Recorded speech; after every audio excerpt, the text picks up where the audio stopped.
Iran വളരെ കരുതലോടെ നൽകിയ മുന്നറിയിപ്പാണ് ഖത്തറിലെ US സൈനിക താവളത്തിന് നേരെ നടത്തിയ വ്യോമാക്രമണമെന്ന് നയതന്ത്ര വിദഗ്ധൻ KP ഫാബിയൻ. നമ്മൾ ഇപ്പോൾ കേൾക്കുന്നത് പ്രസിഡന്റ് ട്രംപ് കുറച്ച് സമയത്തിന് മുമ്പ് അനൗൺസ് ചെയ്തു ഇറാനും ഇസ്രയേലും ഒരു സീസ് ഫയറിന് സമ്മതിച്ചിട്ടുണ്ട്. ഇറാൻ ആദ്യം സീസ് ഫയർ ചെയ്യണം, അതിനുശേഷം ഇസ്രയേൽ സീസ് ഫയർ ചെയ്യും. ഇതുവരെ നമ്മൾ ഇസ്രയേലിന് കേട്ടിട്ടില്ല.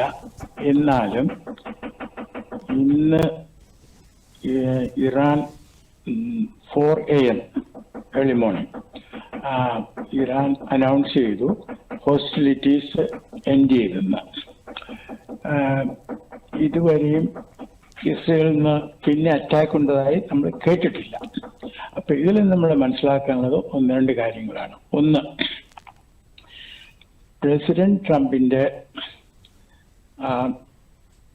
ഇറാനിലെ nuclear sites Fordow, Isfahan and Natanz, ആ അറ്റാക്ക് വളരെ കാര്യമായിരുന്നു. ഞാൻ പറയുന്നത് ആ അറ്റാക്ക് കൊണ്ട്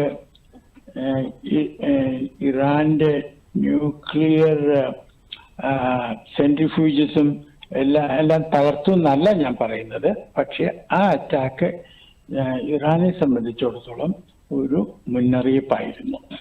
അതൊന്ന്. രണ്ടാമത്തെ മുന്നറിയിപ്പ് ഇറാന്റെ ഭാഗത്തായിരുന്നു.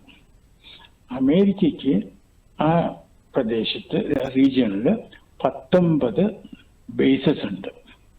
അപ്പോ ഒരു ചോദ്യം, എന്തിനാണ് ഇത്രയും ബേസസ് അവിടെ വെച്ചിരിക്കുന്നത്? ഒരു തരത്തിൽ പറഞ്ഞാൽ ഈ ബേസസ് ഉള്ളത് അമേരിക്കയുടെ ശക്തി കാണിക്കുന്നു.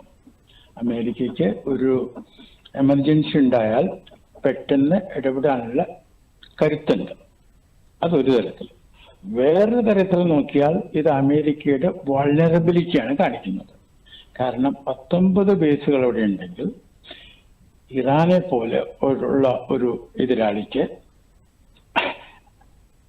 ഡ്രോൺസും മിസൈൽസും അയക്കാൻ സാധിക്കും. ഇന്ത്യയെ സംബന്ധിച്ചിടത്തോളം ഖത്തറിൽ 8 ലക്ഷം നമ്മുടെ ആൾക്കാരുണ്ട്. ആ പ്രദേശത്ത് ഒരു 90 ലക്ഷം നമ്മുടെ ആൾക്കാരുണ്ട്, ഗൾഫ് ഇതിൽ.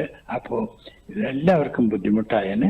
പിന്നെ ഹോർമിസ്, സ്ട്രേറ്റ് ഓഫ് ഹോർമിസ് അടച്ചെങ്കിൽ എണ്ണവില കൂടിയതിന്. പിന്നെ ട്രേഡ് തന്നെ, സീബോൺ ട്രേഡ്, അതിനും ബുദ്ധിമുട്ടുണ്ടായേനെ. അപ്പോൾ നമുക്ക് എല്ലാവർക്കും ഈ സീസ് ഫയർ ഹോൾഡ് ചെയ്യുമെന്ന് ആശിക്കാം, പ്രാർത്ഥിക്കാം. ട്രംപിന് ഒരു അനുമോദനവും നമുക്ക് കൊടുക്കാം.